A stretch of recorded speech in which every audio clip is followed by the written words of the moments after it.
Миний асуулт нь Иохан номын 3 дугаар бүлгийн 5 дугаар ишлэлтэй холбоотой юм.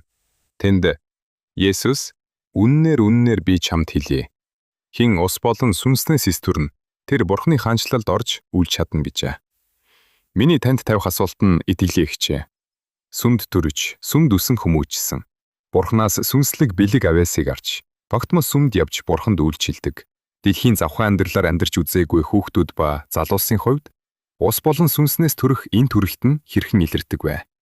Дэлхийн амьдралаар амьдраагүй тэдний хувьд ус ба сүнснээс төрөх нь хэрхэн хэрэгждэг вэ? Хүүхдүүд ус болон сүнслэг төрөлтийг эцэг эхээсээ юм уу эсвэл тэднийг сүмд авчирсан ахмад настунгуудаас өвлөн авдаг. Зарим хүүхдүүд эцэг эхгүй болохоор өвөө, эмээ, наваз, аав ах нар дээрээ өсөн. Тэд нартай хамт сүмд ирдэг. Хүүхдүүд Бурхны замын талаар өөрсдөд нь зааж буй үлсэр жишээг харж тэднээс Бурхны тухай ойлгож сурч хэлдэг. Та бүхэн анзаардгүй. Хүүхдүүд Библийг судлахын үеэр тогсож байгаа мэт харагддагч тэд анхааралтай сонсож байдгийг. Ингэж тэд эзний замыг сурч хэлдэг бөгөөд тэндээс ус ба сүнснээс төрдөг. Учир нь ус ба сүнснээс төрнө гэдэг нь эзэн Есүс Христэд итгэн гэсэн үг. Тэр бол Бурхан гэдэгт, тэр бол Бурхны хүү гэдэгт, тэр бол аврагч мөн гэдэгт итгэх явдал юм. Бидний итгэх үед Бурхан бидэнд ариун сүнсийг өгдөг. Ариун сүнс бөөн ирж бидний зүрх сэтгэлд оршин мөнхийн амруу хөдлөх замыг зааж өгдөг.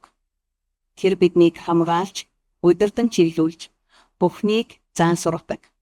Энэ нь ус ба сүнснээс төрнө гэсэн утгатай юм. Тэгэхээр ус ба сүнснээс төрөх тухай энд 3 дугаар ишлэлд бичигдсэн байна. Эзэн Есүс түүнд ус ба сүнснээс төрөх ёстой гэж хариулсан байна. Харин тэр хүн үүнийг бие махбодын утгаар нь ойлгосон байсан.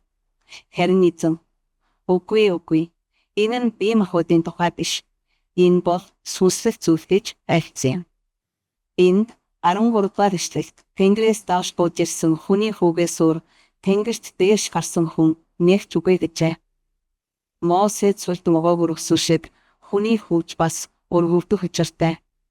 Ус ба сүнснээс төрөх юм утга нь 15 дугаар ишлэлдэр байна. Тэнгэрээс ирсэн бөгөөд мөн Тэнгэрт бодсон одох Есүс Христэд итгэдэг хүн бүр мөнхөхгүй харин мөн хамтай байна гэжээ. Тэгэхээр Есүс Христэд итгэнэ гэдэг нь түүнийг аврагч гэдгийг хүлээн зөвшөөрөн түүнийг Бурханаас авралын эхлэл болох нь илгээсэн нэгэн гэдэгт Бурхан өөрөө хүний дүрээр ирсэн гэдэгт мөн түүнийг Бурханы хүү гэж тунхаглагдсан гэдэгт итгэхийг хэлэх юм аа. Тиймээс түүнийг Бурханы хүү, Бурхан, аврагч гэдэгт итгэж хүлээн авбал тэр мөчөд та ус ба сүнснээс төрнө гэсэн үг юм. Учир нь ус ба сүнс хоёулаа эзэн Есүс Христ өөрөө юм. Тэр Бурхан юм.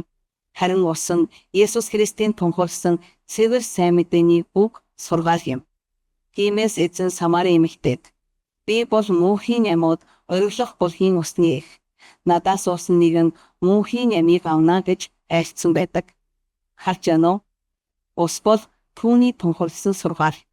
Тэр өөрөө юм. Харин ариун сүнсний талаар эзэн ингэж хэлсэн. Би явна. Гэхдээ та нартай үргэлж хамт байх ариун сүнсийг та нарт илгээх болно гэж айлцсан юм. Үүнийг л ус ба сүнснээс төрөх гэж хэлж байгаа юм. Энэ нь та бүхний оюун санаа, зүрх сэтгэлд үргэлж байна гэж найдаж байна.